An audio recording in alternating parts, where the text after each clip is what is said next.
Garuda Express, an international courier service.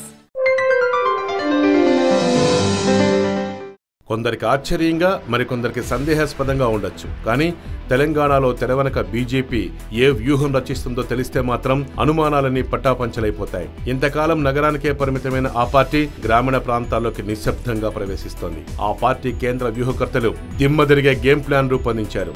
రసం పిండేసిన పాత బత్తాయిల్ని పక్కన పెట్టేయడం తొలి అడుగు. ప్రజల్లో మంచి పేరు సంపాదించుకున్న నిజాయితీ పరులైన సివిల్ సర్వెంట్స్ ని ఉద్యోగాలకు రాజీనామా చేయించి పార్టీలోకి తీసుకొచ్చి అటు కేంద్రంలోనూ ఇటు రాష్ట్రంలోనూ కీలక పదవుల్లో నియమించడం, అర్ధాంతరంగా ఉద్యోగానికి రాజీనామా చేయడం వల్ల కలిగే నష్టాన్ని పార్టీ భరించడం, ఆ మేరకు సర్దుబాటు చేయడం రెండో అడుగు.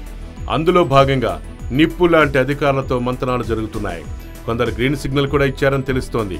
ఉద్యమ కాలంలో కీలకంగా వ్యవహరించి జేఏసీలో చక్రం తిప్పి ఇప్పుడు మరుగున పడి యాతన అనుభవిస్తున్న ఉద్యోగ సంఘ నేతల్ని చేరదీసి వారికి అన్ని విధాలుగా తోడ్పాటు అందించడం మరో ఎత్తుగడ. ఉద్యమ కాలంలో ఫైర్ బ్రాండ్లుగా పేరుగాంచి ఉద్యమానికి ఊపిరిలు ఊది స్వరాష్ట్రం సిద్ధించాక కేసీఆర్ నిరాదరణకు గురైన ఉద్యోగ సంఘాల నేతల్లో మనోధైర్యం నింపి మేమున్నామని బాసటగా నిలవటం, తద్వారా వారిని పూర్తిగా బీజేపీ వైపుకు తిప్పుకోవటం ఈ స్కెచ్ లో ముఖ్యమైన భాగం. ఇదిలా ఉండగా నికార్సైన ఉద్యమకారుల్ని ఆదుకోవటం, వారి త్యాగాల్ని గుర్తించి తగిన విధంగా న్యాయం చేయటం మరో ముఖ్యాంశం. ఉద్యమం కోసం ఎందరెందరో సర్వస్వం ధారపోసి స్వరాష్ట్రం కోసం పోరాడారు. ఉద్యోగాలు, డబ్బులు, ఆరోగ్యం పోగొట్టుకున్నారు. ఉద్యమ ద్రోహుల చేతుల్లో అనేక కష్టాలకు, నష్టాలకు గురయ్యారు. ఎవరికి వ్యతిరేకంగా పోరాడారో ఈరోజు వారే అందలమెక్కి తమను అణిచివేస్తుంటే తట్టుకోలేక కన్నీరు దిగమింగి బతుకుతున్నారు ఎంతోమంది.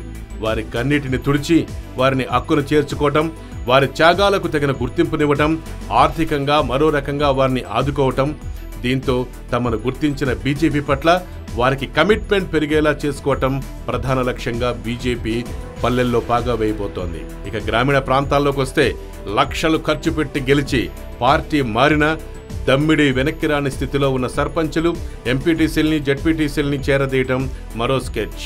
ఈ మూడేళ్లలో పెద్ద గుత్తేదారులు, ఎమ్మెల్యేలు మాత్రమే బాగుపడ్డారు. కానీ కింది స్థాయి ప్రజాప్రతినిధులు బాగుపడ్డ దాఖలాలు లేవు.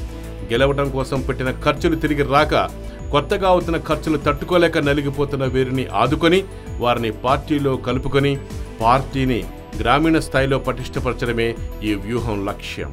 హాయ్ యోయో వ్యూవర్స్, సబ్స్క్రైబ్ చేసేటప్పుడు అక్కడ ఉండే గంట సింబల్ ను ప్రెస్ చేయడం మర్చిపోవద్దు.